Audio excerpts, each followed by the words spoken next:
Hermanos, muy buenas noches. Vamos a dar inicio a nuestra reunión de hoy jueves en que continuamos el estudio del libro de Jeremías.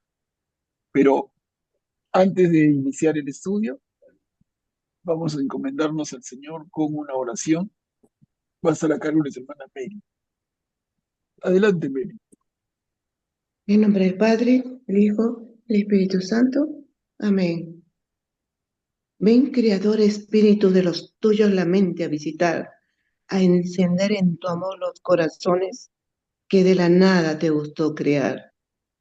Tú que eres gran consolador y don altísimo de Dios, fuente viva y amor y fuego ardiente y espiritual unción. Tú tan generoso en dádivas, tu poder de la diestra paternal. Tu promesa magnífica del Padre, que del torpe labio vienes a soltar. Con tu luz ilumina los sentidos, los afectos inflama con tu amor, con tu fuerza invencible fortifica la corpórea, flaqueza y corrupción. En nombre del Padre, el Hijo y el Espíritu Santo. Amén. Amén. Amén. Gracias, Mary. Bueno, hermanos, entonces demos inicio a nuestra reunión y justamente continuamos donde nos quedamos el jueves pasado. Terminamos el capítulo 23. Vamos a entonces retomar el estudio en el capítulo 24. Tenemos acá una perícopa en dos diapositivas. ¿Quién podría leerla? El Señor me mostró dos canastas de hilo.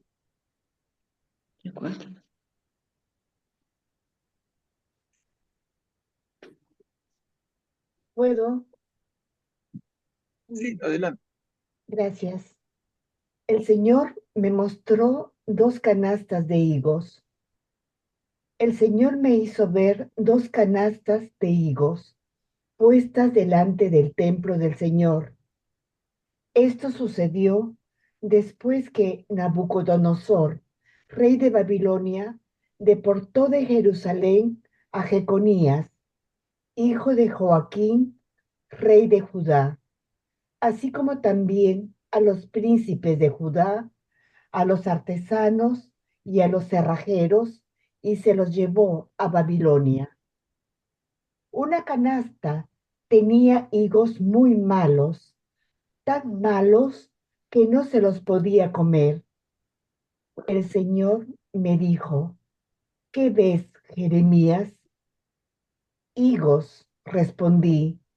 Los higos buenos son muy buenos, los higos malos son muy malos, tan malos que no se los puede comer.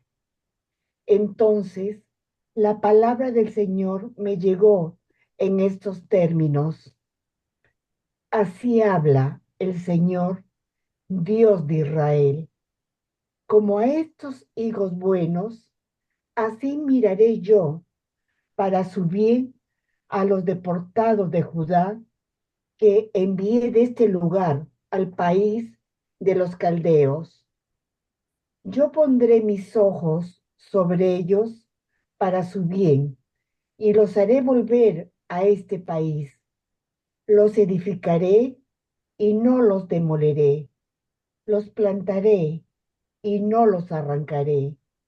Les daré un corazón para que me conozcan a mí, que soy el Señor.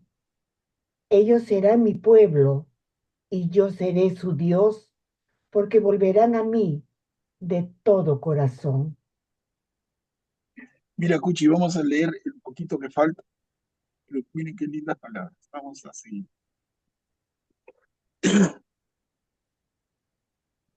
Pero como a esos higos malos, que de tan malos no se los puede comer, sí, así habla el Señor. De esa misma manera trataré a Sedecías, rey de Judá, a sus príncipes y al resto de Jerusalén, tanto a los que han quedado en este país como a los que habitan en el país de Egipto. Yo haré de ellos un objeto de terror para todos los reinos de la tierra, un objeto de escarnio, de sátira y de risa, y una maldición en todos los lugares a donde los expulsaré. Enviaré contra ellos la espada, el hambre y la peste, hasta que desaparezcan por completo del suelo que les di a ellos y a sus padres. Bien, gracias, Cuchi. A ver, vamos a regresar para analizar la película completa. No, el Señor me hizo ver dos canastas de higos y nos dice unos buenos, muy buenos, y otros malos, malísimos. Y dice, esto sucedió después de que Nabucodonosor, rey de Babilonia, deportó de Jerusalén a Jeconías, hijo de Joaquín, rey de Judá, así como también a los príncipes de Judá, a los artesanos, a los extranjeros, y se los llevó a Babilonia.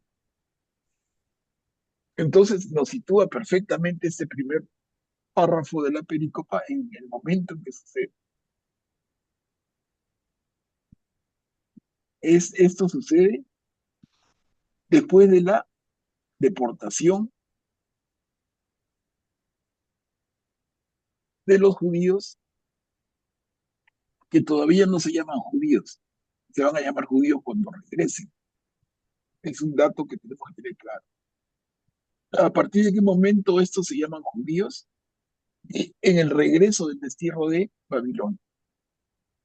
Ahí van a empezar a tener la clara conciencia de que son un pueblo y se ponen un nombre y se reconocen como una nación, ¿no? La nación judía surge a partir del retorno del destierro. Hasta este momento son israelitas del sur, porque también hay israelitas del norte. Y en los israelitas del norte han estado un poco enfrentados con los del sur y hemos visto los detalles con los samaritanos, en fin.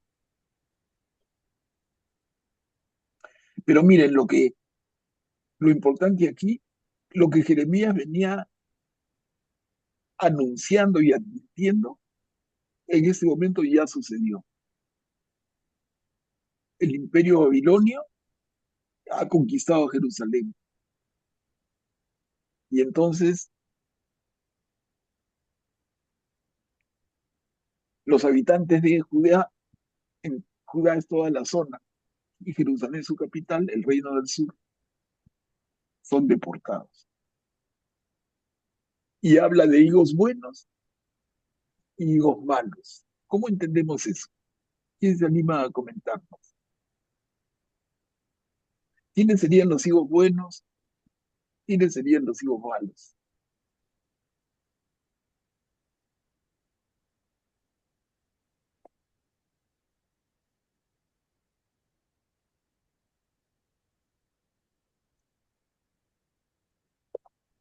Podemos entender a todos los higos como todo el pueblo de Israel. No, perdón, a ver, Augusto, dio la palabra mejor. Adelante. Bueno, nada más iba a decir que los higos buenos serían los que acataron la voluntad del Señor. Los malos son aquellos que fueron en contra de lo que le había revelado a los profetas, al profeta Jeremías, y se resistieron, ¿no? a seguir la voluntad de Dios. Claro, excelente, Augusto. Excelente, ¿no? Entonces, los higos buenos y los malos, todos forman el pueblo de Israel. Pero ¿quién sigue al Señor y quién no? Y quién no, definitivamente, empezando por los gobernantes. Los gobernantes, los dirigentes, no siguen al Señor. Entonces separa higos malos de higos buenos y le da un destino diferente a cada uno. Graciano, adelante. Gracias, Manuel Pablo. Buenas noches, hermanos. Los higos buenos y los higos malos igual todos fueron arrasados por Babilonia. Entonces, los higos buenos pagaron por los platos rotos, como se dice, ¿no? Por culpa de los higos malos, ¿no? Ya, ya, perfecto. Pero hay una diferencia. Mira, en el tercer párrafo de la diapositiva que estamos compartiendo, ¿Qué dice de los hijos buenos?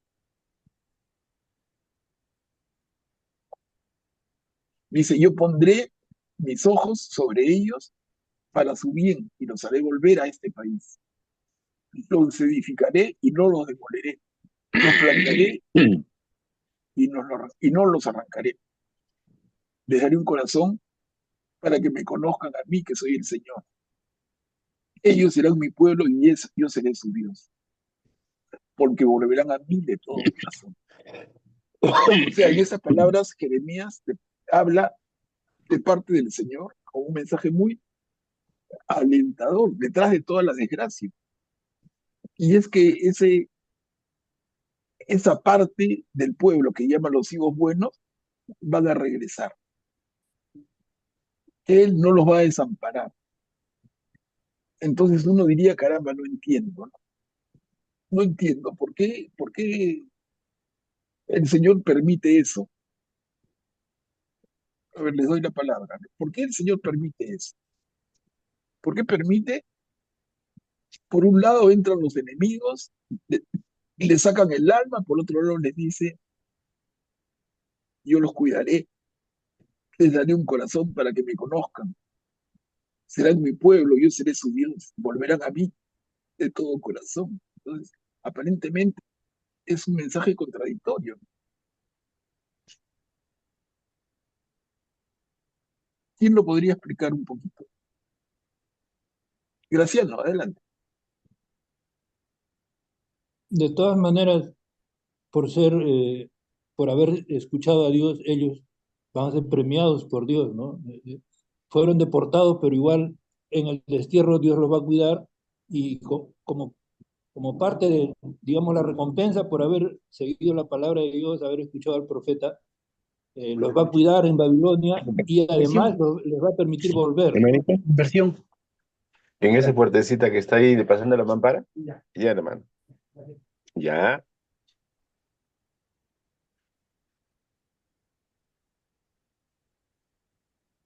Graciano, entonces tú decías, se cruzó una voz, no sé, pero Perdón, sí, sí, se cruzó una voz. Decía que como que hay doble recompensa, los va a cuidar en el destierro en Babilonia y además les va a permitir volver a la tierra de donde ellos son, ¿no?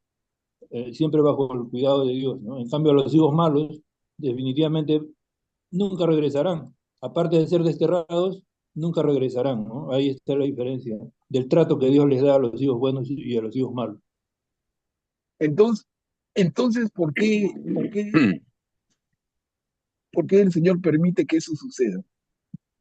¿Por qué si son buenos, por qué permite que entre el ejército babilonio y le saque el alma?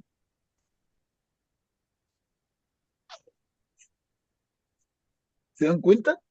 Porque podría pensarse y podrían haber, como sucede hoy, ¿no? Alguien considera que tiene mucha fe, pero en el momento que la vida le da un sacudón, por cualquier cosa, no pensemos, uno dice, Señor, ¿a dónde estás? Señor, te quedaste dormido. Señor, ¿existes? ¿Existes o yo viví una ilusión? En este momento tan crítico, los judíos podrían pensar igual, que todavía no son judíos, repito, ¿no? Pero, digamos, este pueblo de Israel, del sur, de Judá, podría pensar eso. ¿Por qué el Señor permite esta desgracia? Si es bueno conmigo y si dice que soy un hijo muy bueno y que me dará un corazón para que me conozca, para que lo conozcamos y todo lo que haga. Entonces, ¿por qué permite la desgracia? Será como para probar, como permitió a Job también tanto daño, igual estará probando al pueblo, a esta gente A buena ver, del Ana, pueblo. ya, tú dices, Ana, interesante, tú dices para probar al pueblo. Ya, esa es una posición. Pero a ver, ¿qué otra posición podría haber? ¿Qué otra alcance? Esa es la mano de Augusto. Adelante, Augusto.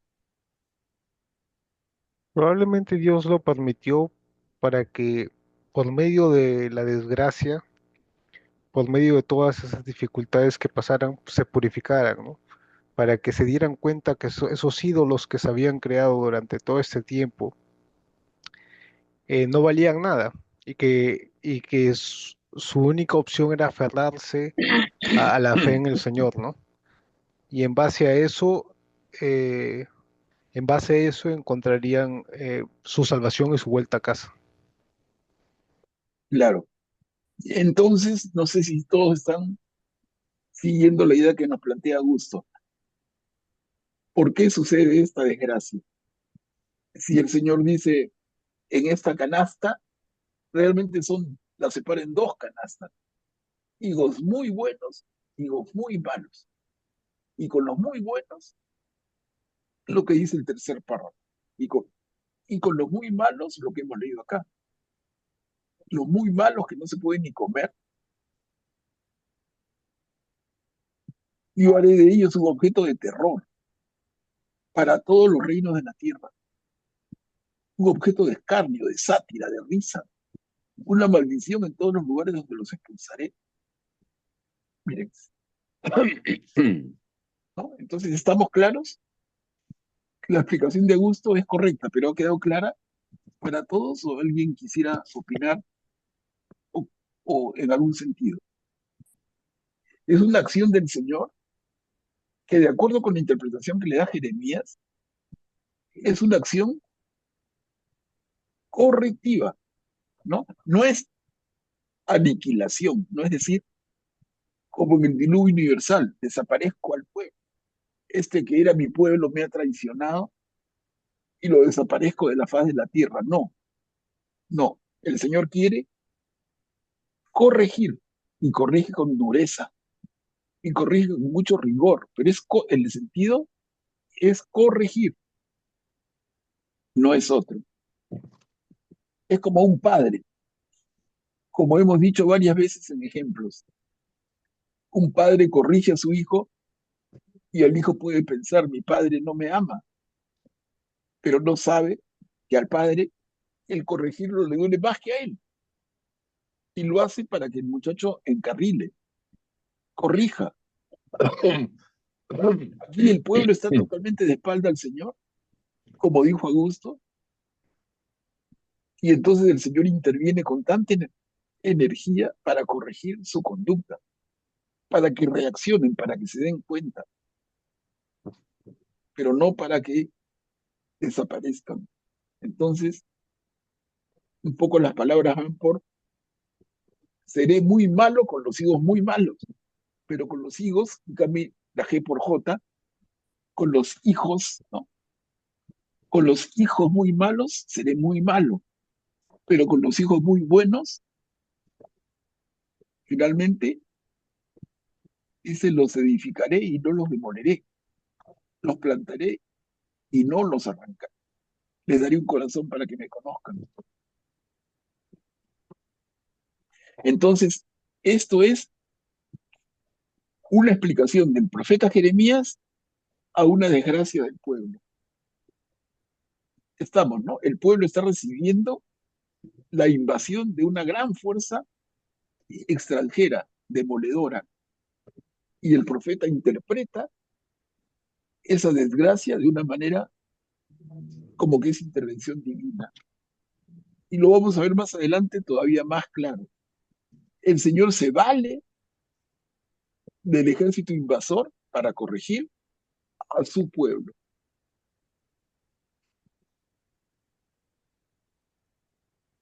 ¿Queda claro, hermanos? ¿Algún comentario, alguna inquietud? Adelante, Graciano.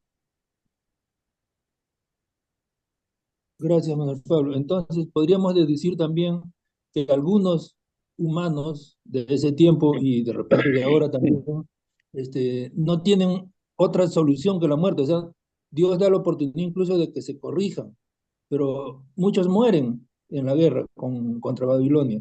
Esos que mueren son recogidos por Dios porque seguramente no van a corregirse, ¿no? A pesar de la dureza del castigo, ¿no? Entonces, Dios los lleva otra vez con él, ¿no? Yo me atrevería a hacer esa digamos, esa inferencia, ese comentario, ¿no? No sé si estoy haciendo algo correcto. No, no, no sé, es medio complicado, esa conjetura es media complicada, pero sí entiendo el fondo, ¿no? Ojo que acá no hay una guerra, no hay una guerra de los israelitas de Judea contra los babilonios son enormemente superiores, pasan por encima nomás, pasan por encima, sitian la ciudad, la conquistan y se llevan cautivos a los que ellos escogen, porque no es que se lleven cautivo a todo el pueblo, se llevan a lo mejor del pueblo, a los que le van a servir. Y por eso dice aquí en lo que hemos leído, a ver, acá, no, o va a venir después, lo que pasa es que yo estoy leyéndolo antes. Y cómo escogen a quién se llevan y a quién dejan, ¿no? Entonces dejan a la gente menos hábil para que cultiven la tierra, pero a los más hábiles, a los artesanos, a los orfebres, se los llevan a Babilonia. ¿Por qué? Porque los propios babilonios estaban en un plan de expansión y necesitaban talento, se llevan a los mejores. Cuchi, adelante. Gracias. Se cumplió lo que había profetizado tanto, tanto, con tanto dolor, con tanto sufrimiento, eh, lo que le mandó el Señor a decir a Jeremías. Y Sí, efectivamente, el pueblo de Babilonia, cuando arrasa, no separa tú sí, tú no, tú sí, tú no. Sí, que claro, que separa a quienes les convenía tener a su servicio, a los mejores, a los más talentosos, a los hábiles, pero no los separa de acuerdo a la calidad de personas. Simplemente todos corren la misma suerte, salvo lo que fueron a servir igual como esclavos, fueron a servir al rey Nabucodonosor. Sin embargo, a los ojos misericordiosos de Dios, su pueblo elegido sigue siendo su pueblo elegido y tiene esas palabras tan hermosas comparando con los higos buenos. Y es así. Dios, por supuesto que avisa, pero al, al fondo o al principio o lo que es Él, amor, amor. Y da esa opción para volver a empezar con el pueblo que Él había elegido. claro. Gracias. Sí, Cuchi, bien, bien, bien propia la intervención, ¿no? Entonces, pero yo lo que quiero resaltarles, y por eso insisto, disculpen, pero insisto, en que hay un acontecimiento y una lectura del acontecimiento. El acontecimiento es que el reino del sur ha sido invadido por una fuerza enormemente superior. Eso es lo que sucede.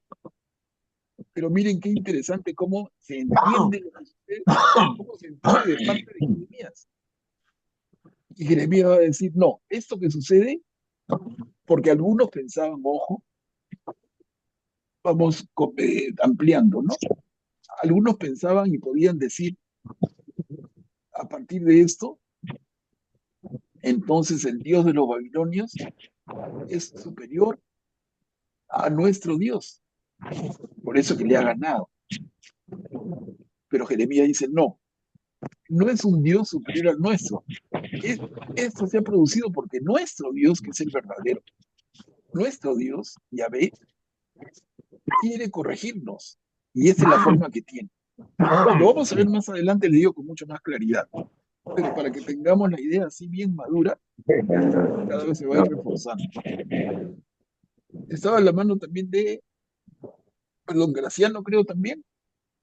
No, no, Manuel Pablo se quedó levantada, pero aprovecho para comentar de que hay un micrófono abierto de alguien y Sí, de alguien que esté No, enfermo, que está alguien que está tosiendo, con mal de la garganta. sí, A ver si me cierro. cierras. Si me ayudan a congestión cerrar, nasal. si me Hay ayudan que a cerrar cerrar, el micro. si yo Debe no cerrar tengo, su audio. si no, yo lo cierro, pero ahí está. Ya veo que se cerró. Ya está. Ya. Entonces avanzamos. Y entramos al capítulo 25. Recluto a mi siervo Nabucodonosor. Miren esas palabras tan raras. Son raras y no las entendemos, pero miren, son palabras de quién? De Dios, el Señor. El Señor recluta a Nabucodonosor. ¿Y quién es Nabucodonosor? El rey de los babilonios. El Señor recluta al enemigo. Miren cómo se refuerza la idea que les trata de transmitir. Porque si no les digo, hermano, se meten en una confundida y van a tener pesadillas, ¿no? ¿Qué es esto? Pero es que la interpretación de Jeremías es la que le vengo diciendo. Nabucodonosor y su imperio intervienen porque Dios lo dispone. Es como decir, actúan como mano de Dios, como mano correctora de Dios. Y por eso las palabras de la diapositiva, recluto a mi siervo Nabucodonosor. Alguien diría, ¿cómo? Nabucodonosor es, cree en el Dios de Israel, ni hablar, ni hablar, es un pagano. Entonces, a ver, leamos, ¿no? Son dos diapositivas.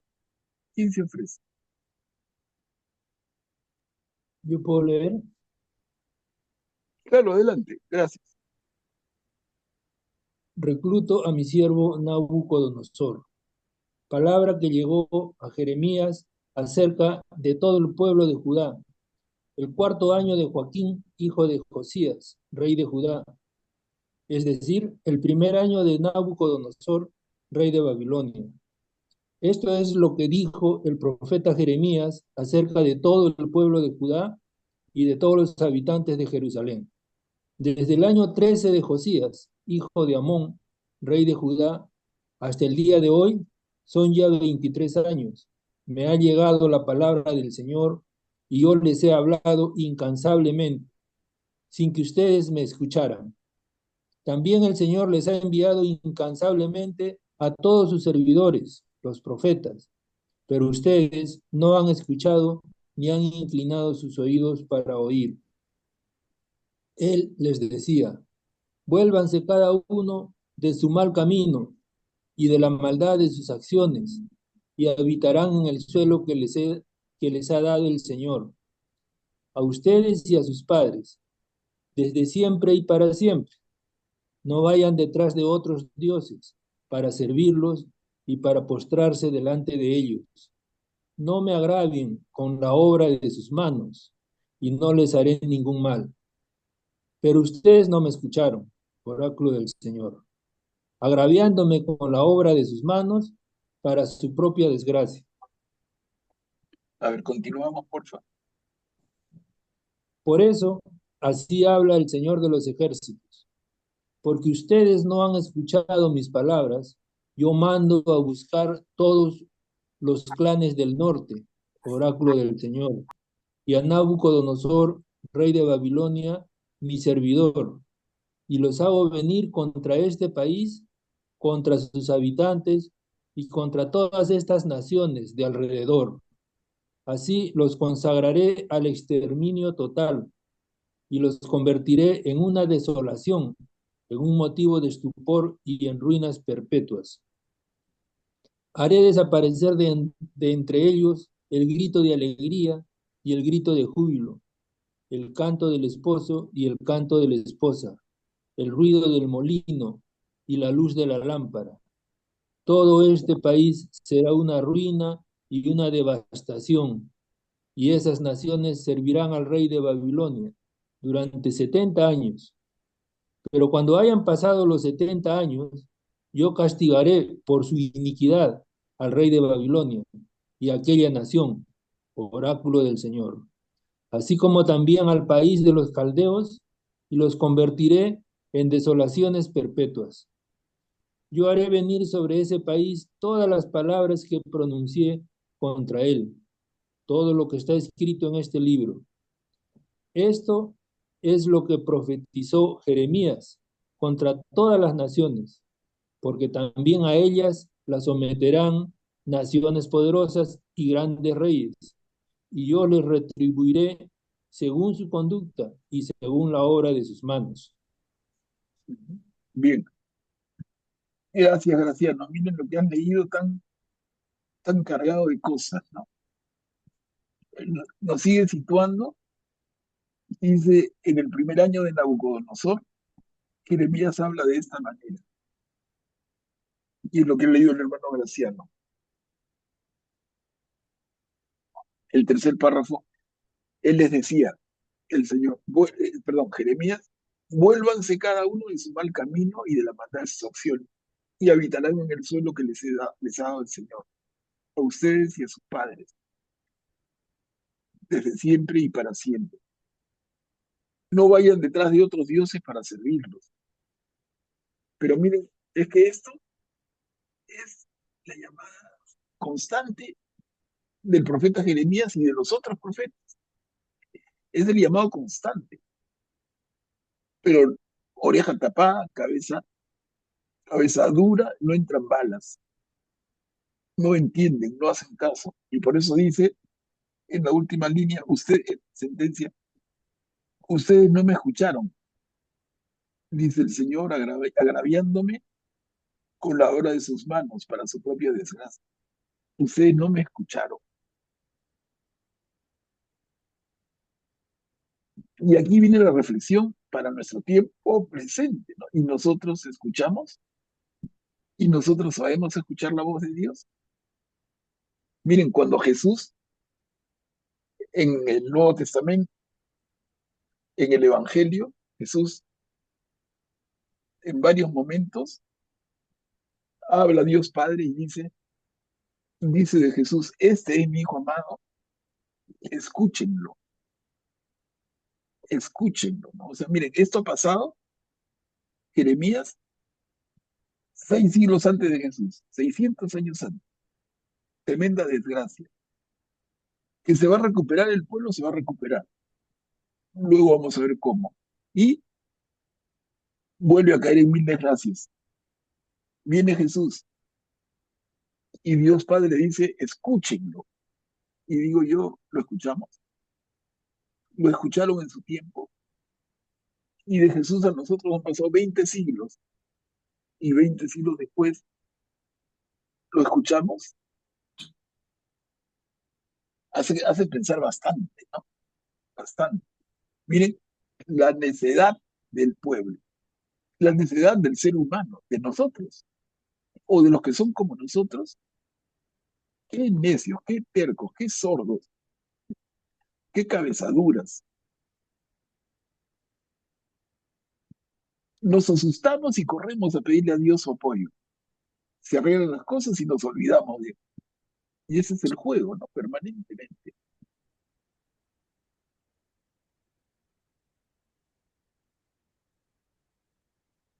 Y por eso dice, empezando la segunda diapositiva de esta película, porque ustedes no han escuchado mis palabras. Yo mando a buscar a todos los clanes del norte, dice el Señor, y a Nabucodonosor, rey de Babilonia, mi servidor. Miren cómo lo llama. El rey de Babilonia, tremendo rey pagano, lo llama servidor. ¿Y en qué sentido? Como ya dijimos, porque Nabucodonosor va a actuar para corregir eso que ha criticado el Señor en las líneas que acabamos de leer.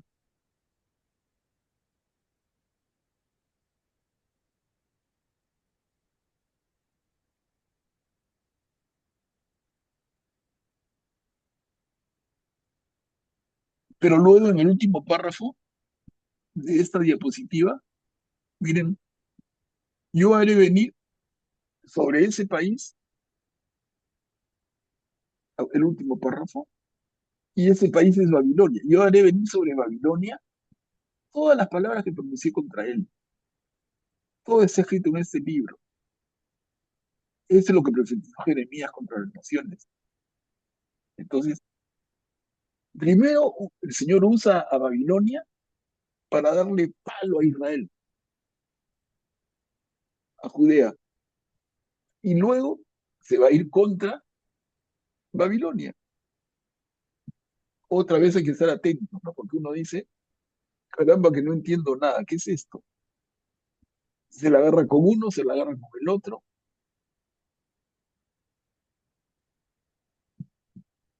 Y miren, acá hay un detalle, perdón, aquí,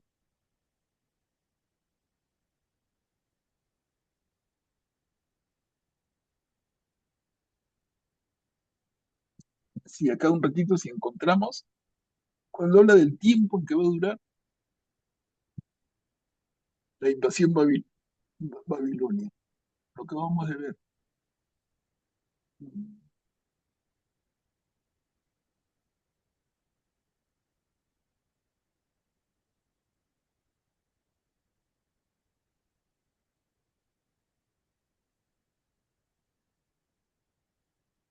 Se me escapa, pero lo acabamos de leer. Acá está, miren, a la mitad del segundo párrafo, mire, dice, pero cuando hayan pasado los 70 años, o sea, ya lo decía acá, esas naciones servirán al rey de Babilonia durante 70 años.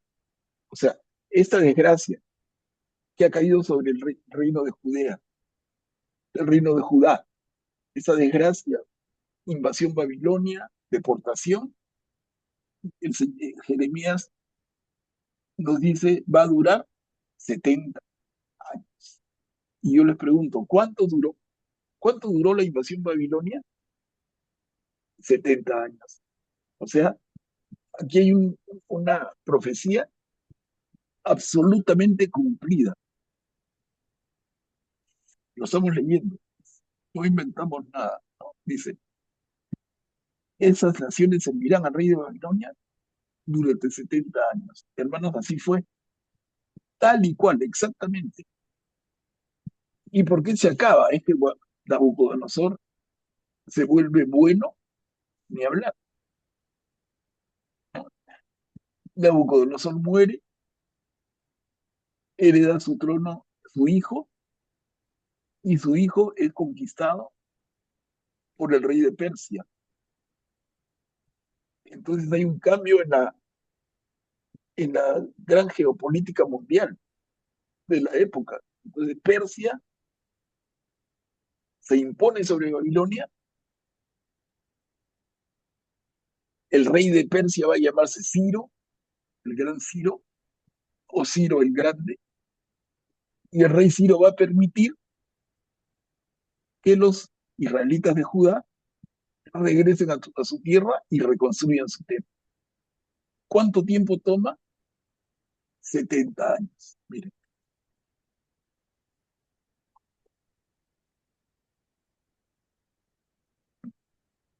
Hermanos, le doy la palabra si quieren intervenir. Con toda libertad. Augusto, adelante.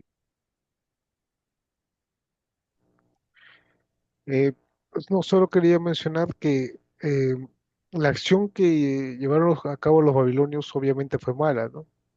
El invadir, el destruir, el devastar, pero Dios se sirve de la maldad, o sea, terminaron sirviéndolo, siendo sus servidores, porque Dios se sirve de eso para sacar algo bueno, sacó la purificación de su pueblo. Esa acción que ellos, por su propio libre albedrío, habrían decidido hacer, ese mal, Dios lo transforma en un bien para su pueblo, por medio de una purificación, de una corrección, y, y es por eso que después de que habían recibido ese castigo, ¿no?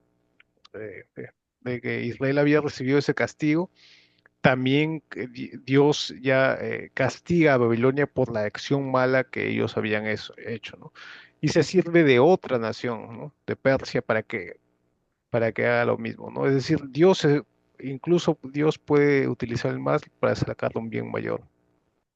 Claro, buen análisis, pero a la vez también pensemos que quién cuenta esa historia. Es un interés de parte, ¿no? Es la historia narrada desde la perspectiva judía. Si lo queremos ver así también, ¿no?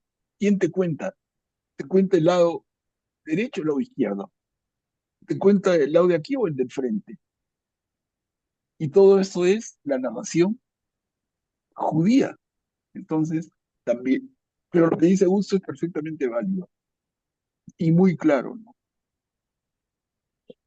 Graciano, adelante. Gracias, Manuel Pablo. Quería hacerte una consulta.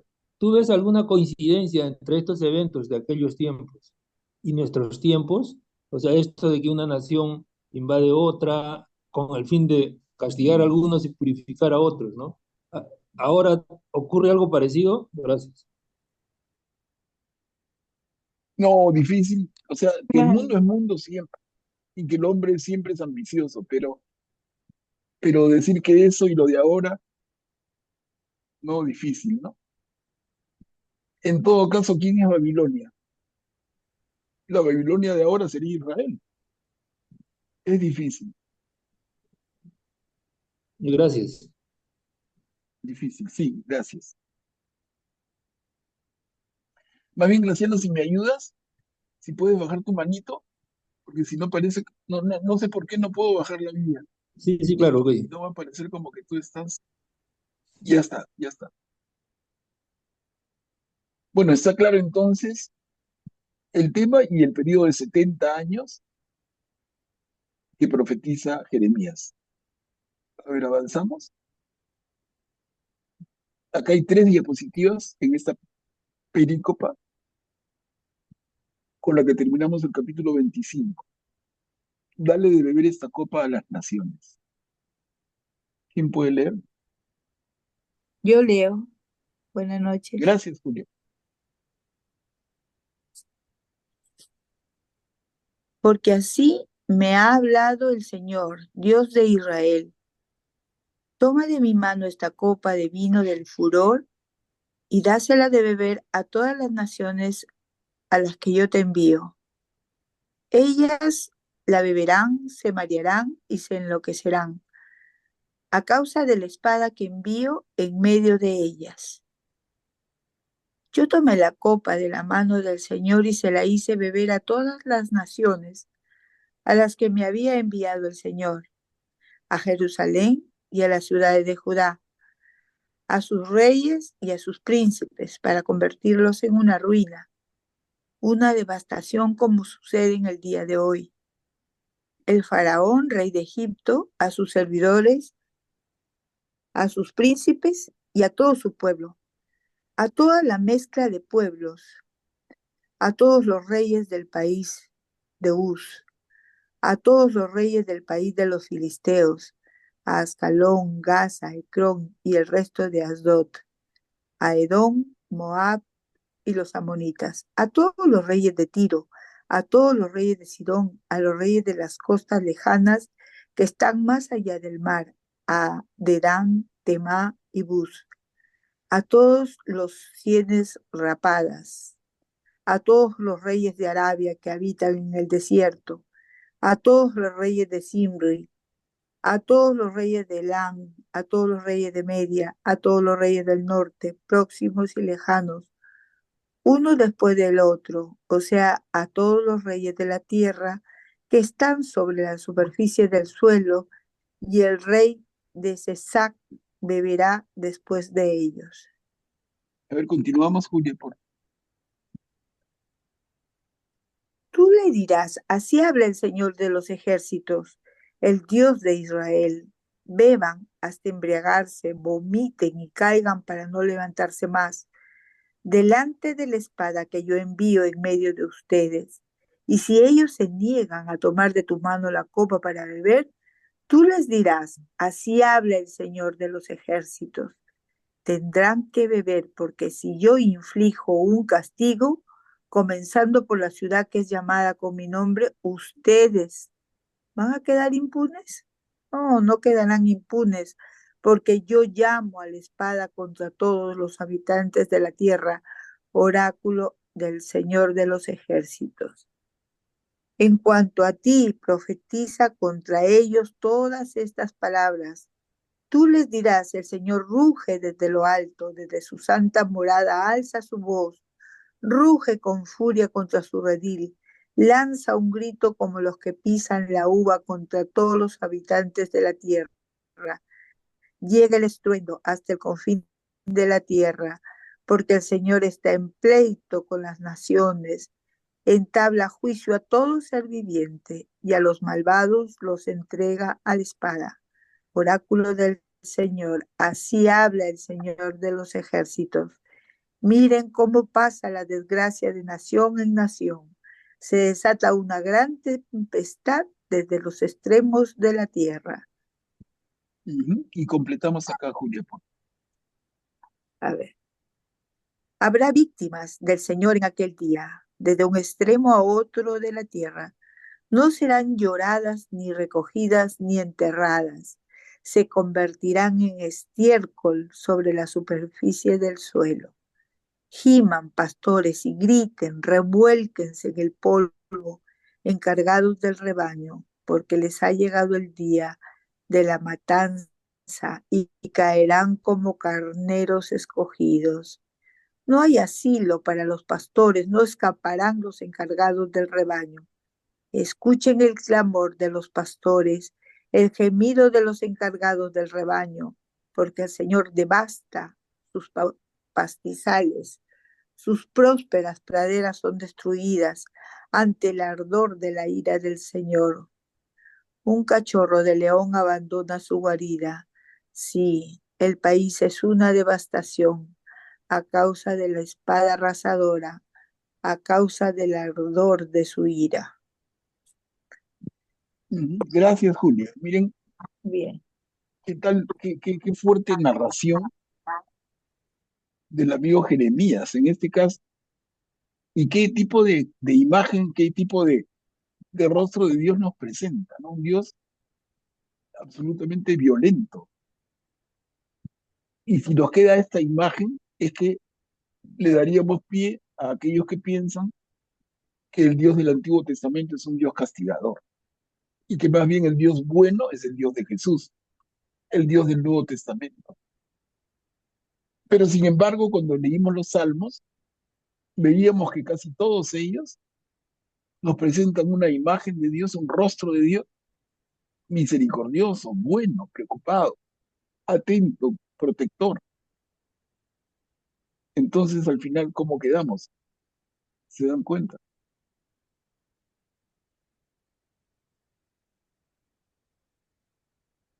¿No? Entonces, ¿es que el Dios del Antiguo Testamento es así? ¿O es que así lo presentan los autores? Pero ese es Dios. ¿Dónde quedó el Dios misericordioso, compasivo, que perdona 70 veces 7? Para pensar, ¿no? ¿Y cómo nos habla? Ya desde el anterior nos habla de la ira del Señor. Varios profetas hablan de esto, ¿no? El día de la ira del Señor.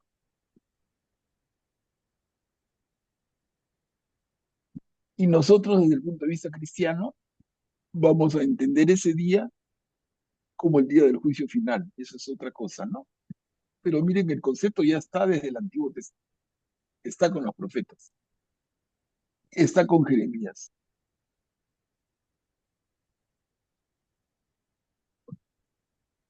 A ver, avanzamos. Manuel Entramos, Pablo, hermanos. Sí. una consulta. Estos pueblos que nombra el Señor, que incluso nombra Uz, ¿no? Que es de Moisés, ¿no? Todos estos Edom, Moab, Amón, Tiro, Sidón. Esta es la parte de los judíos, No, no, esas son tierras paganas. es tierra pagana, ¿no? Moab y todos los moabitas, todos esos Sí, son todas esas tierras paganas, paganos. sí. Y No, no es la tierra Babilonia, de Israel. ¿Perdón? Nabucodonosor era rey de De Babilonia. Babilonia. De Babilonia, el gran imperio, ¿no? Ya, Babilonia es un tremendo imperio que queda en la Mesopotamia, en la tierra de ya. los dos ríos, el río Tigris y el río Éufrates, en lo que es Sí, sí, sí. actualmente ese país es Irak, con K, ¿no? Irak. Miren que ahora Irak, tú dices, te suena un poco, ¿no? Malcriados. Ah, Por ahí les ha caído su buen porrazo de Estados Unidos en algún momento. ¿Se acuerdan la invasión de Irak por el presidente Bush hace ya varios sí, años? sí, sí. Pero, claro, pero Irak en aquel tiempo, lo que es Irak, era Babilonia, el imperio más poderoso del mundo. Y no solamente a nivel militar, no solamente a nivel de ejército, sino a nivel cultural, a nivel de arquitectura, a nivel de belleza de sus ciudades. La ciudad de Babilonia, dicen, era una cosa maravillosa. Ya les he contado eso antes, ¿no? Sí, Pero sí, sí. porque nos queda la imagen cuando leemos esto de que los Sí, babilonios son unos bárbaros que destruyen y asesinan. Pero los bárbaros, los babilonios eran a la vez un pueblo recontra culto. Por ejemplo, los reyes magos vienen de lo que es Babilonia, imagínense, de lo que es Persia. Entonces, en Babilonia queda la propia ciudad de Babilonia con todas sus maravillas, sí. maravillas bellísimas. Tanto así que siglos después, o sea, tiempo después de Nabucodonosor, yo les decía, Ciro, el persa, va a conquistar Babilonia, ¿no? ¿Y Sí. cómo sería de lindo Babilonia? Que Ciro, el persa, se traslada a vivir en Babilonia. Sí.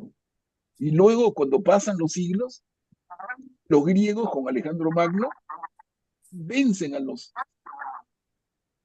persas y toman el control del mundo. El famoso imperio de Alejandro Magno en el siglo III es el imperio más grande que el mundo había conocido hasta ese momento. Y Alejandro Magno, ¿dónde fija? Era de Grecia, de Macedonia, Grecia. ¿Y dónde fija la sede de su reinado, de su imperio? En Babilonia. Imagínense, solamente para tener una idea. Debe Porque a ser veces uno se climas hace también, ideas ¿no? muy ligeras y dice, ah, no, esos babilonios destrozaban, eran unos bárbaros, unos salvajes. No, como enemigos eran de lo peor, pero Claro. como gente capaz, era muy, absolutamente capaz, crea- creativa, investigaba, investigó en muchos campos en su época, en todo lo que es ciencias, agricultura, canales de irrigación, medicina, Ay, qué lindo. en todos los campos, en todos los campos, en bibliotecas, en arquitectura, bellezas, bellezas. Si ustedes tuvieran la oportunidad, yo les digo, si visitan, si quieren conocer lo que fue la entrada del templo principal de Babilonia, que es el templo a la diosa Ishtar, ya lo está en Babilonia. Y felizmente, porque si no, no existiría. Con tantas guerras y bombas que hay allá, Ah, pero a principios del siglo XIX, el gobierno alemán se llevó en pedacitos toda la entrada enorme del templo de la diosa Ishtar de la ciudad de Babilonia, se lo llevó todo completo y lo armaron en Berlín en un museo, que se llama el Museo de Pérgamo. Yo les cuento porque tuve la oportunidad de estar por un viaje de trabajo, pero me di una escapadita y fui a conocerlo. Qué maravilla, de verdad. Han ¿Pérgamo construido dónde queda? no, el museo se llama Pérgamo y queda en Berlín, en la ciudad de Berlín, en Alemania. Berlín, O sea, Alemania. los alemanes desarmaron la entrada gigantesca, como que desarmen Machu Picchu y la armen en Alemania, ¿no? Desarmaron el templo y lo llevaron, y lo hicieron igualito como había sido. Y felizmente, hermanos, porque si no, no existiría. Lo habían Habrían unos destruido. dibujitos a mano. Entonces, si tú vas y te paseas ahí, tienes que darte tu escapadita y, y conocer el Museo de Qué, Pérgamo. qué Pérgamo es lindo. una ciudad, además, una ciudad en Turquía, pero el Pérgamo que yo les digo es el nombre del museo en Berlín, Alemania, donde está en la entrada del, del palacio del templo de la diosa Ishtar. Les digo, es alucinantemente bello. Y entonces tú entiendes y dices, ¿por qué los babilonios se llevaron deportados a los mejores y más talentosos de los israelitas? ¿Para qué? Para que aporten en esas construcciones. Tontos, mira, tontos Ah, no tenían un pelo de tontos, no tenían. claro. Ellos se llevan la mano de obra más calificada de Judea para que los ayuden en esas construcciones fastuosas. Qué Les digo, hermoso. ¿cómo sería de lindo? Ya les conté, ¿cómo sería de Sí, lindo Babilonia en su momento? Que Ciro, el conquistador persa, sí. se muda a Babilonia. Siglos después, Alejandro Magno, el griego conquistador del mundo, fija su residencia en Babilonia. ¿Cómo sería de lindo? Y se habla de los jardines colgantes de Babilonia, y se habla de tantas maravillas, Ah, sí, sí. que de verdad es increíble. Felizmente, el que tenga la oportunidad de hacer una vueltita por ahí a Alemania, ya tiene una parada, pero obligatoria en la ciudad de Berlín. Se van a quedar con la boca abierta y van a decir que esos son los salvajes babilonios que destruyeron Jerusalén. De salvajes no tenían nada. Lo que pasa es que como enemigos feroces, eran feroces. Claro, Claro, si el que te cuenta de ellos es el perdedor, el habitante de Judea, los pinta como unos malísimos, ¿no? claro. Pero si tú eres objetivo, te vas a dar cuenta que tienen un montón de cosas valiosas, como los salvajes de los asirios. Los asirios que habían sido el imperio dominante antes que Babilonia y que conquistó el reino del norte, el reino de Israel, también salvajísimos, ¿no? Y sin embargo, tenemos, por ejemplo, que en Nínive, la capital del imperio asirio, se construyó la primera biblioteca del mundo, antes que Alejandría. Alejandría es bastante Mm, posterior. Eso es en Nínive, la capital del imperio asirio. Entonces les digo, a veces nosotros tendemos a simplificar los buenos y los malos, y todo lo que hacen los buenos es bueno, y todo lo que hacen los malos es malo. No es así. La realidad, como siempre, es más complicada y más interesante. Pero a ver, les doy la palabra, hermanos, antes de entrar a la lectura del capítulo 26. Augusto, adelante, Augusto. Esta parte que acabamos de leer tiene un sentido escatológico también, parece, porque habla de la... A ver, Me retrocedo. hace recordar esa... Tome en mi mano esta copa de vino de furor y hazla beber a todas las naciones a las que te envíe. Me hace recordar a la copa de la ira, de la que habla el libro del Apocalipsis, ¿no? Que derrama en el mundo. Claro, Y después también dice, el Señor ruge desde lo alto, lanza su voz desde su morada santa. El estruendo llega al extremo de la tierra, porque el Señor llama juicio a las naciones, hace justicia a toda carne, entrega a los impios a la espada, ¿no? Tiene un sentido también medio escatológico, ¿no? Como de fin de los tiempos. claro. Buena observación, Augusto, porque los profetas, el Apocalipsis más bien, se apoya mucho en esa mirada de los profetas, ¿no? Claro, claro, es así. A ver, vamos a leer el capítulo 26. Bien, son 4 diapositivas, pero es que este capítulo va entero en estas 4 diapositivas. No he podido partirlo. Entonces, el capítulo 26, del versículo 1 hasta el final, en 4. Ok, a ver quién podría leerlo. ¿Puedo leerlo yo? Buenas noches, hermano Sí, por Manuel. favor, claro. Gracias. Adelante, Ceci. Sentencia de muerte para este hombre. Al comienzo del reinado de Joaquín, hijo de Josías, rey de Judá, llegó esta palabra a Jeremías de parte del Señor. Así habla el Señor: párate en el atrio de la casa del Señor y di a toda la gente de las ciudades de Judá que vienen a postrarse en la casa del Señor todas las palabras que yo te mandé decirles, sin omitir ni una sola. Tal vez escuchen y se conviertan de su mal camino. Entonces yo me arrepentiré del mal que pienso hacerles a causa de la maldad de sus acciones. Tú les dirás: así habla el Señor. Si ustedes no me escuchan ni caminan según la ley que yo les propuse, si no escuchan las palabras de mis servidores, los profetas, que yo les envío incansablemente y a quienes ustedes no han escuchado, entonces yo trataré a esta casa como traté a Silo y haré de esta ciudad una maldición para todas las naciones de la tierra. Los sacerdotes, los profetas y todo el pueblo oyeron a Jeremías mientras él pronunciaba estas palabras en la casa del Señor.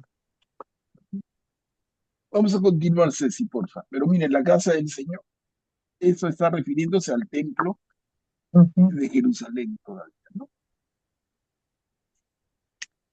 Y apenas Jeremías terminó de decir todo lo que el Señor le había ordenado decir al pueblo, los sacerdotes y los profetas se le echaron encima, diciendo: vas a morir, porque has profetizado en nombre del Señor, diciendo: esta casa será como Silo, y esta ciudad será arrasada y quedará deshabitada. Entonces todo el pueblo se amontonó alrededor de Jeremías, den la casa del Señor. Al enterarse de esto, los jefes de Judá subieron de la casa del rey a la casa del Señor y se sentaron para el juicio a la entrada de la puerta nueva de la casa del Señor. Los sacerdotes y los profetas dijeron a los jefes y a todo el pueblo: este hombre es reo de muerte, porque ha profetizado contra esta ciudad como ustedes lo han escuchado con sus propios oídos. Pero Jeremías dijo a los jefes y a todo el pueblo: el Señor es el que me envió a profetizar contra esta casa y contra esta ciudad todas las palabras que ustedes han oído. Y ahora enmienden su conducta y sus acciones y escuchen la voz del Señor, su Dios, y el Señor se arrepentirá del mal con que los ha amenazado. En cuanto a mí, hagan conmigo lo que les parezca bueno y justo. Miren, Cecilia, continúas, pero una palabrita. Miren Ujú, cómo el tema está medio desordenado, ¿no? Porque ujú, ya hablaba de los babilonios en Jerusalén, la deportación, y ahora regresa a unas palabras muy duras de Jeremías en el templo de Jerusalén, y ujú, cómo esto produce la reacción que estamos leyendo, ¿no? Y bátenlo. Y cómo ujú. lo llevan desde la casa del rey a la casa del Señor, a juzgarlo, entre comillas. ¿Y qué nos hace recordar claramente eso? ¿No es la pasión de Jesús? Sí, ¿No? Miren, exacto. qué clarito, miren. A ver, seguimos Ujú. leyendo Ceci, por favor. Bien. Pero sepan que si ustedes me hacen morir, arrojan sangre inocente sobre ustedes mismos, sobre esta ciudad y sobre sus habitantes, porque verdaderamente el Señor me ha enviado a ustedes para decirles todas estas palabras. Los jefes y todo el pueblo dijeron a los sacerdotes y a los profetas: este hombre no es reo de muerte, porque nos ha hablado en nombre del Señor, nuestro Dios. Entonces se levantaron algunos hombres de entre los ancianos del país y dijeron a toda la asamblea del pueblo: Miqueas de Moreset profetizó en los días de Ezequías, rey de Judá, y dijo a todo el pueblo de Judá: así habla el Señor de los ejércitos. Sión será un campo arado, Jerusalén un montón de ruinas, y la montaña del templo una altura boscosa. ¿Acaso Ezequías, rey de Judá, y todo Judá lo hicieron morir? ¿No temió él al Señor y aplacó el rostro del Señor, de suerte que el Señor se arrepintió del mal con que los había amenazado? Nosotros, en cambio, estamos por hacernos un daño enorme a nosotros mismos. Claro. Entonces, lo que lee nuestra hermana Cecilia, ¿no? Es como que están aclarándonos lo que hemos conversado nosotros varias veces antes. Y es el tema de, hay un mensajero y un mensaje. Ujú. Y el profeta es el mensajero. Y tú dices, acaben con el mensajero. No, escucha el mensaje y el mensaje es de Dios. Y es Claro, lo que está diciendo acá la reflexión. Y terminamos, Ceci, por bien. Hubo además otro hombre que profetizaba en nombre del Señor, Urías, hijo de Semaías, de Kiriat Learim. Él profetizó contra esta ciudad y contra este país en los mismos términos que Jeremías. El rey Joaquín, todos sus guardias y los jefes oyeron sus palabras, y el rey intentó darle muerte. Al enterarse Urías sintió temor y huyó a Egipto, pero el rey Joaquín envió a Egipto a Ennatán, acompañado de algunos hombres. Ellos sacaron a Urías de Egipto y lo llevaron ante el rey Joaquín, que lo hizo matar con la espada y arrojó su cadáver a la fosa común.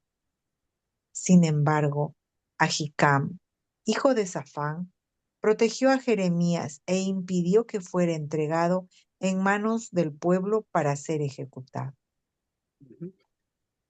gracias, Ceci. ¿No? Entonces acá se nos ha colado Con gusto. esta perícopa un poquito larga, en que, como dice el título, sentencia de muerte para este hombre, ¿no?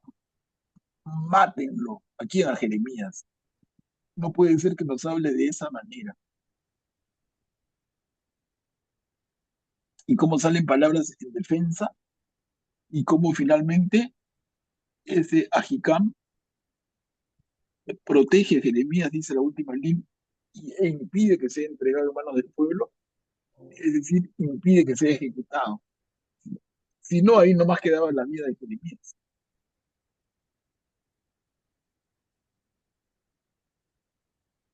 ¿Alguien quiere intervenir o avanzamos? A ver. Ese es el capítulo 26. El capítulo 27 también lo tenemos en 4 diapositivas. Pero a ver, está la mano de Graciano. Adelante, Graciano. Ya varias veces hemos escuchado que mataban a los profetas, ¿no? O sea, lo que ellos hacían era matar al mensajero, ¿no? Todo lo Claro, arreglaban cuando alguien les decía algo que no les gustaba o no les parecía, simplemente lo mataban, ¿no? Una cosa de salvajes, ¿no? claro, es eso, ¿no? Acá, y por eso es que ahora tenemos tan claro ese concepto de, oye, yo soy el mensajero, no soy el autor del mensaje, a mí me mandan a decir, ¿no? Entonces perdóname, tengo un encargo muy duro, es este, pero es bien, Es lo que me han encargado de decirte. En este caso, el profeta hablaba en nombre del Señor y las autoridades y el pueblo, en una parte por lo menos, lo rechazan, ¿no?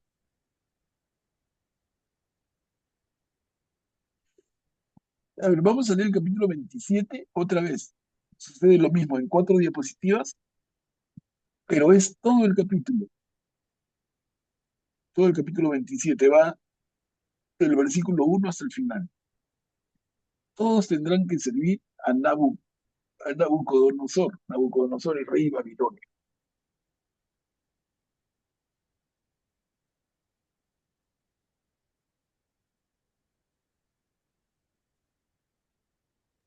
Yo puedo leer, Manuel Pablo.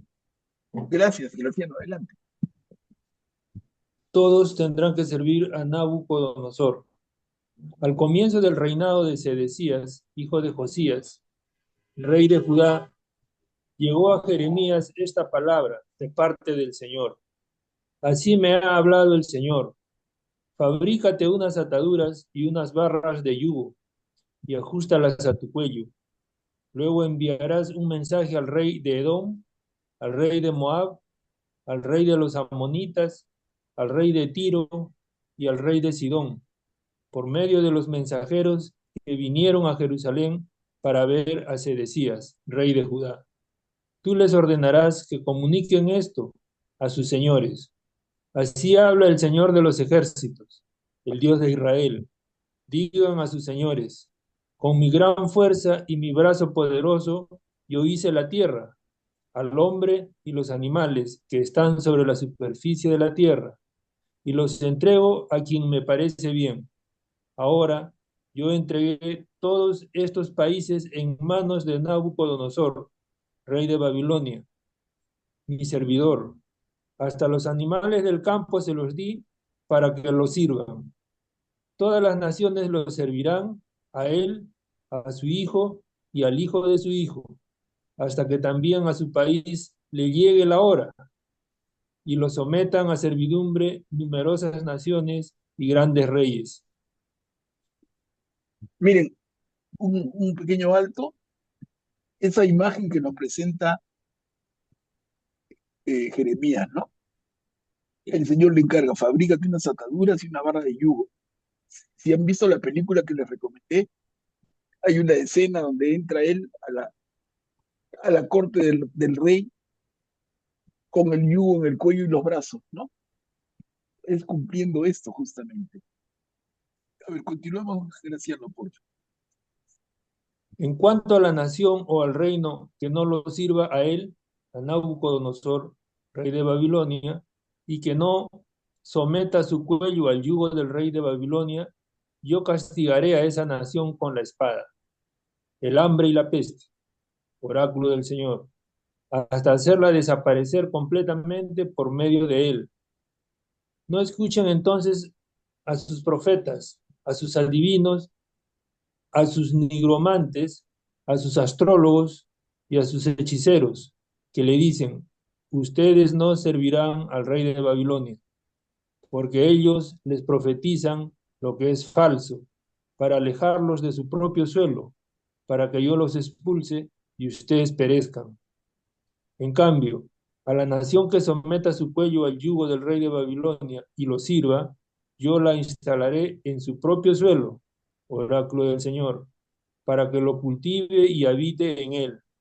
Yo hablé a Sedecías, rey de Judá, en estos mismos términos.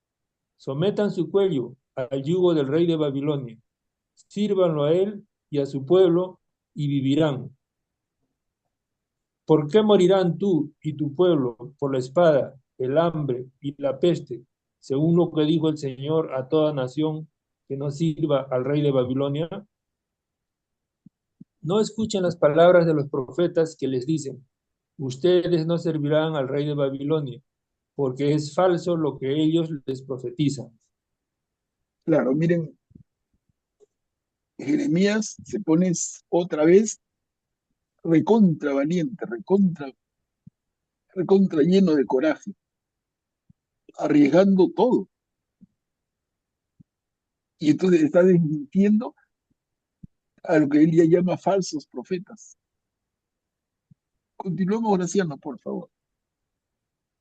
No, yo no los envié, oráculo del Señor, y ellos profetizan falsamente en mi nombre, para que yo los expulse y ustedes perezcan junto con los profetas que profetizan para ustedes. A los sacerdotes y a todo el pueblo les hablé en estos términos. Así habla el Señor.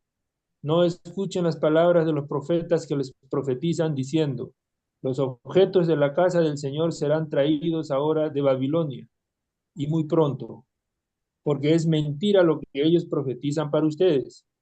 No les hagan caso. Sirvan al rey de Babilonia y vivirán. ¿Por qué esta ciudad tendrá que convertirse en una ruina? Pero si ellos son realmente profetas, y si la palabra del Señor está con ellos, que intervengan ante el Señor de los ejércitos para evitar que lleguen a Babilonia los objetos que aún quedan en la casa del Señor, en la casa de Judá y en Jerusalén. Porque así habla el Señor de los ejércitos acerca de las columnas, del mar de bronce, de las bases y de los demás objetos que aún quedan en esta ciudad, esos que no se llevó el rey de Babilonia cuando deportó de Jerusalén a Babilonia a Jeconías, hijo de Joaquín, rey de Judá, y a todos los notables de Judá y de Jerusalén. Ven, acá está cómo escogen a quién se llevan y a quién dejan, ¿no? Y terminamos, Graciano, en esta. Sí, así habla el Señor de los ejércitos, Dios de Israel, acerca de los objetos que aún quedan en la casa del Señor, en la casa del rey de Judá y en Jerusalén. Serán llevados a Babilonia y allí quedarán hasta el día en que me ocuparé de ellos, oráculo del Señor. Entonces los haré subir y los haré volver a este lugar. Miren, acá, gracias, Graciano, Jeremías profetiza también. O sea, eso que se están llevando los babilonios va a regresar, ¿no? Entonces no es solamente la población que regresa a partir del edicto de Ciro, el persa que conquista Babilonia, pero también es que regresan los tesoros del templo, cosa que ocurre también. ¿Qué cosa está advirtiendo Jeremías? Si estamos siguiendo la lectura y no complicarnos, Jeremías dice, hay falsos profetas que dicen que no va a pasar nada. Enfrentemos a Babilonia, no va a pasar nada. Y Jeremías dice, eso es falso. No los enfrentemos, salvo que querramos que nos destruyan. Finalmente primó la posición de los falsos profetas. ¿Y cuál fue el resultado? Que los babilonios entraron y arrasaron la ciudad y destruyeron el templo. Entonces, ¿es que Jeremías era un traidor cuando decía no nos opongamos? No, él es plenamente consciente del poder enorme de los babilonios y dice no hay forma de resistirlos, pero en nuestra respuesta pacífica agachemos la cabeza y sometámonos y no van a destruir nuestra ciudad y no van a traerse abajo nuestro templo. ¿Ven? Pero no le hacen caso y el resultado es que los babilonios entran con toda la fuerza y acaban con la ciudad y destruyen el templo. Entonces, el Jeremías ha entregado su vida prácticamente a una causa en la que no tiene acogida. Su gente no lo escucha, su gente no lo apoya, su gente no lo entiende. Y al final lo tildan de enemigo. Augusto, adelante. O sea que es por eso que cuando ingresa a los ejércitos de Nabucodonosor, al que dejan libre es a Jeremías, ¿no? Porque seguramente sus enviados, cuando fueron seguramente a negociar la rendición de Israel y fueron rechazados por el rey de Israel, lo vieron a Jeremías con ese yugo, ¿no? y profetizando a favor de Babilonia, y probablemente le contaron a Nabucodonosor, y pues por eso que lo dejó libre también, ¿no? Exactamente, esa es la razón, exactamente. Nos adelantamos un poquito a ese momento y cuando Nabucodonosor entra en su segunda incursión a Jerusalén, él dice, tú eres Jeremías, estás libre, haz lo que quieras, al único, tú haz lo que quieras, quédate a vivir si quieres ven conmigo a Babilonia, si quieres quédate en Judea, si quieres ándate a Egipto, haz lo que tú quieras, al único. Nabucodonosor le digo, ¿dónde está el salvaje? Como un perro pitbull embravecido. No, el hombre es duro, es cruel, pero muy inteligente. Y la mejor prueba es lo que Augusto comentó claramente. Nabucodonosor decide que a partir de su conquista de toda la tierra de Judea, Jeremías queda libre para hacer de su vida lo que quiera. Jeremías que decide inicialmente quedarse en Jerusalén. Graciano, adelante. Gracias, Manuel Pablo. Al momento que eh, Babilonia entra a Jerusalén, a Judá, y ya Jeremías era bastante conocido, ¿no? Por ahí, si mal no recuerdo, creo que él menciona que ya había profetizado algo así como más de 20 años. Era profeta. Y en todo ese tiempo venía repitiendo todas estas advertencias, ¿no? Entonces, cuando llega Nabucodonosor, yo supongo que ya Jeremías fuera bien conocido en Judá y en los países vecinos, ¿no? Claro, claro que sí. Es correcto, es correcto. Miren, hermanos, hemos terminado el capítulo 27 y nos ha ganado el tiempo una vez más. Tenemos 1 hora y media que se va volando, ¿no? Pero hemos avanzado un buen poco. El día de hoy hemos hecho el capítulo 24, 25, 26 y 27, 4 capítulos. Vamos, de poco en poco vamos avanzando. Y quedamos para la próxima iniciar el capítulo 28,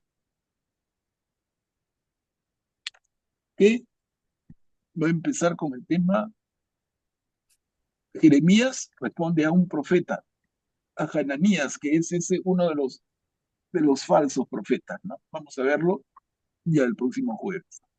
¿Ok? Manuel Pablo, Sí, Julia. discúlpame, ¿el rey Sedecías es después de Nabucodonosor o es un rey de otro lugar, No, se decía es de Judea, de Judea? Y claro, Nabucodonosor es de Babilonia. de Babilonia. Claro, Nabucodonosor es el gran conquistador Claro, claro. Babilonia. Sí, sí, Y el mismo anuncio que le dice al de Sedecías, él ante Nabucodonosor se abaja, o sea, no protesta, o sea, prácticamente como que se humilla ante Jeremías, ¿no? Eso es lo que pide el Señor. claro, porque ¿para qué?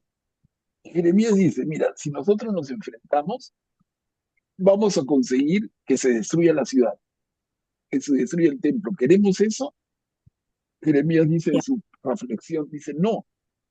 Entonces, al rendirnos, al claro, someternos, la ciudad se va a conservar, como que podía haber sido, ¿ah? Pero ¿por qué se genera la violencia extrema en la actuación babilonia? Por la rebeldía de los judíos, que no bajan cabeza. Y esa es la advertencia constante de Jeremías. Evitemos eso, evitemos eso. Y no se pudo evitar. Mira. Bueno, aquí Sedecías quedamos. era el rey de Judá y a él también le decía lo mismo. Claro, claro, sí, sí, sí. Y no lo entendían, ¿no? Ya, ya, ya. Vamos a quedar aquí ya para el próximo jueves. Si hubiera algún comentario final, si no, hacemos una oración, ¿quién puede hacerla?